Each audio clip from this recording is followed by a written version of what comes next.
కేంద్ర బడ్జెట్పై పార్లమెంటు ఉభయ సభల్లో పెద్ద దుమారమే చెలరేగుతోంది. బడ్జెట్లో ప్రతిపక్ష పాలిత రాష్ట్రాలకు మొండి చేయి చూపించారని ప్రతిపక్షాలు ఆరోపిస్తూ ఉంటే అధికార పార్టీ మాత్రం ఆ ఆరోపణలను ఖండిస్తోంది. ఎన్డీఏ ప్రభుత్వం మిత్రపక్షాల రాష్ట్రాలకు పెద్ద ఎత్తున నిధులు కేటాయించి వారిని ప్రసన్నం చేసుకోవడానికి ప్రయత్నించిందని ప్రతిపక్షాలు మండిపడుతున్నాయి. అయితే ఈ ఆరోపణలను ఆర్థిక మంత్రి నిర్మలా సీతారామన్ ఖండించారు. పార్లమెంటులో జరుగుతున్న మాటల యుద్ధం గురించి ప్రత్యేక స్టోరీ ఇప్పుడు చూద్దాం.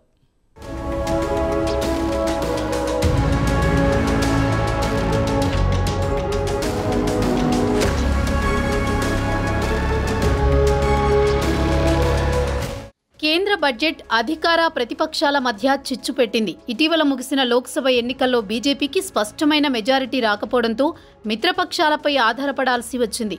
ఇటు తెలుగుదేశం, అటు నితీష్ కుమార్కు చెందిన జేఈడీయూ మద్దతు తప్పనిసరి అయ్యింది. దీంతో 2024-25 ఆర్థిక సంవత్సరంలో బడ్జెట్లో ఆర్థిక మంత్రి నిర్మలా సీతారామన్ ఇటు ఏపీకి అటు బీహార్కు ఉదారంగా నిధులు ఇవ్వడం సహజంగానే ప్రతిపక్షాలకు ఆగ్రహం తెప్పిస్తోంది. ప్రస్తుతం ఈ అంశం పార్లమెంటు ఉభయ సభల్లో పెద్ద దుమారమే రేపుతోంది.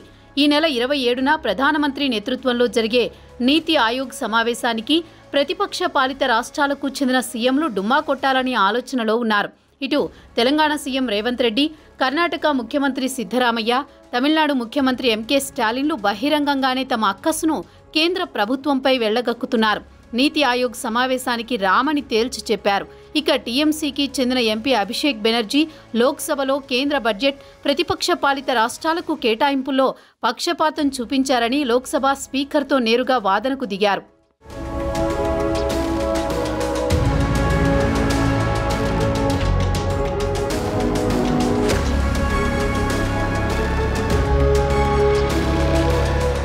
ఇటు లోక్సభతో పాటు అటు రాజ్యసభలో అధికార పార్టీ ప్రతిపక్షాల నుంచి పెద్ద ఎత్తున విమర్శలు ఎదుర్కొంది. ప్రతిపక్ష పాలిత రాష్ట్రాలపై సవతి తల్లి ప్రేమను చూపిస్తున్నారని ప్రతిపక్షాలు మండిపడ్డాయి. అయితే ఆర్థిక మంత్రి నిర్మలా సీతారామన్ బుధవారం నాడు రాజ్యసభలో ప్రతిపక్షాలకు గట్టి కౌంటర్ ఇచ్చారు. ప్రతిపక్షాలు ఉద్దేశపూర్వకంగానే అధికార పార్టీపై దుష్ప్రచారం చేస్తున్నాయని మండిపడ్డారు. కొన్ని రాష్ట్రాలకు కేటాయింపులే చేయలేదని సంకేతాలు ప్రజల్లోకి పంపుతున్నారని ఆగ్రహం వ్యక్తం చేశారు. రాజ్యసభలో బుధవారం ఉదయం ఇరు వర్గాల మధ్య మాటల యుద్ధం జరిగింది. కేంద్ర బడ్జెట్లో కేవలం 2 రాష్ట్రాలే లబ్ధి పొందాయని రాజ్యసభలో ప్రతిపక్ష నాయకుడు మల్లికార్జున ఖర్గే విమర్శలు గుప్పించారు. కేవలం బీజేపీ, ఎన్డీఏ మిత్రపక్ష పార్టీల ప్రయోజనాలను కాపాడడానికి ఆ రాష్ట్రాలకు కేటాయింపులు చేశారని ప్రతిపక్ష పార్టీలు ఆర్థిక మంత్రిపై మండిపడ్డాయి. ప్రతిపక్ష పాలిత రాష్ట్రాలను మాత్రం అస్సలు పట్టించుకోలేదు, గాలికి వదిలేశారన్నారు ఖర్గే. బడ్జెట్లో సమతూకం లేకపోతే దేశ అభివృద్ధి ఎలా జరుగుతుందని ఖర్గే ఆర్థిక మంత్రిని నిలదీశారు.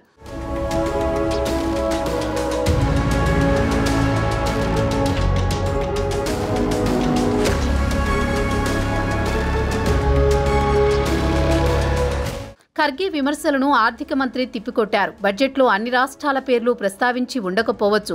దీర్ఘకాలికంగా దేశాన్ని పాలించిన కాంగ్రెస్ పార్టీకి ఈ విషయాలు తెలియదా అని నిలదీశారు.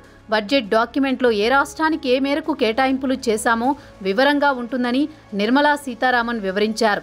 దీనికి ఆమె కొన్ని ఉదాహరణలు కూడా ప్రస్తావించారు. మహారాష్ట్రలో పాల్ఘర్ జిల్లాలో వాద్వాన్ పోర్టును ఏర్పాటు చేయాలని నిర్ణయించాం. అయితే బడ్జెట్ ప్రసంగంలో దీని ప్రస్తావన లేదు. దీన్ని బట్టి మహారాష్ట్రను బడ్జెట్లో పక్కన పెట్టామని భావిస్తారా? ఈ ప్రాజెక్టు కోసం 7,600 కోట్లు కేటాయించామని వివరించారు.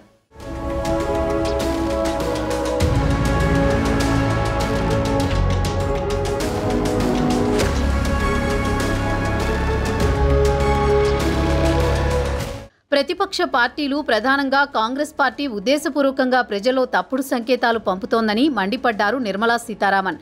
కాంగ్రెస్ పార్టీ అధికారంలో ఉన్నప్పుడు కూడా ఇదే పద్ధతిలోనే కేటాయింపులు జరిగాయి.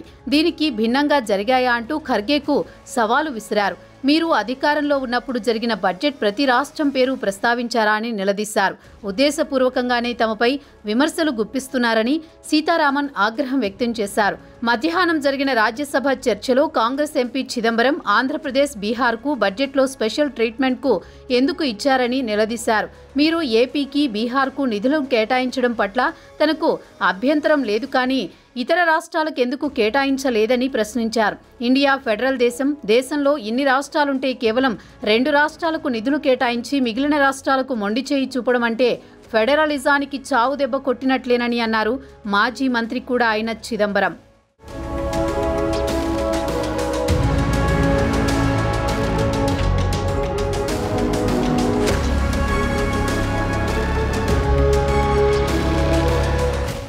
దేశంలో నిరుద్యోగ సమస్య ప్రభుత్వానికి సవాలుగా మారింది. బడ్జెట్లో ప్రతిపాదించిన ఎంప్లాయ్మెంట్ లింక్డ్ స్కీమ్ నిరుద్యోగుల్లో విశ్వాసం కల్పించలేదన్నారు. ఇది ఎన్నికల్లో చేసిన ఫేక్ హామీ లాంటిదన్నారు. ద్రవ్యోల్బణం గురించి ఆర్థిక మంత్రి 10 పదాల్లో తీసిపారేశారు. ద్రవ్యోల్బణం అత్యంత కీలకమైన అంశం. దీని గురించి చర్చించాలన్నారు. ప్రభుత్వ గణాంకాలను చూస్తేనే దేశంలో ద్రవ్యోల్బణం ఎలా ఉందో తెలిసిపోతోందన్నారు. ద్రవ్యోల్బణం ప్రకారమే ఆర్బీఐ వడ్డీ రేట్లు సవరిస్తూ ఉంటుంది. ప్రస్తుతం వడ్డీ రేట్లను బట్టి చూస్తే ద్రవ్యోల్బణం ఏ స్థాయిలో ఉందో అర్థం చేసుకోవచ్చన్నారు చిదంబరం. కేంద్ర ప్రభుత్వం గత 4 సంవత్సరాల నుంచి ద్రవ్యోల్బణాన్ని 4% తీసుకురావాలని ఎంత ప్రయత్నించినా అనుకున్న లక్ష్యానికి చేరుకోలేకపోయిందన్నారు.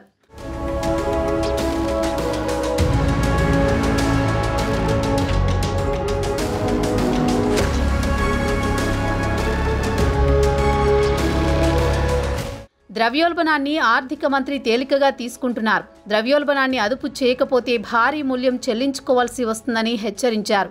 ఇటీవల అసెంబ్లీ ఎన్నికలను ఆయన ఉదాహరణగా చూపించారు. ఇక లోక్సభలో కూడా కాంగ్రెస్ ఎంపీ కుమారి సెల్జా డిబేట్లో మాట్లాడుతూ కేంద్ర బడ్జెట్ అంతా బోగస్ అని విమర్శించారు.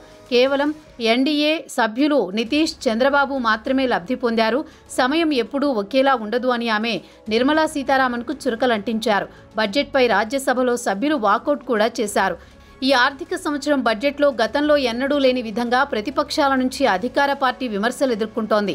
కేవలం 2 రాష్ట్రాలకు లబ్ధి చేకూర్చి మిగిలిన రాష్ట్రాలకు మొండిచేయి చూపడం పట్ల ఆయా రాష్ట్రాలకు చెందిన ప్రజలు కూడా మోదీ ప్రభుత్వంపై ఆగ్రహంతో ఉన్నారు. అవకాశం వచ్చినప్పుడు తమ తడాఖా చూపించడానికి సిద్ధంగా ఉన్నారు.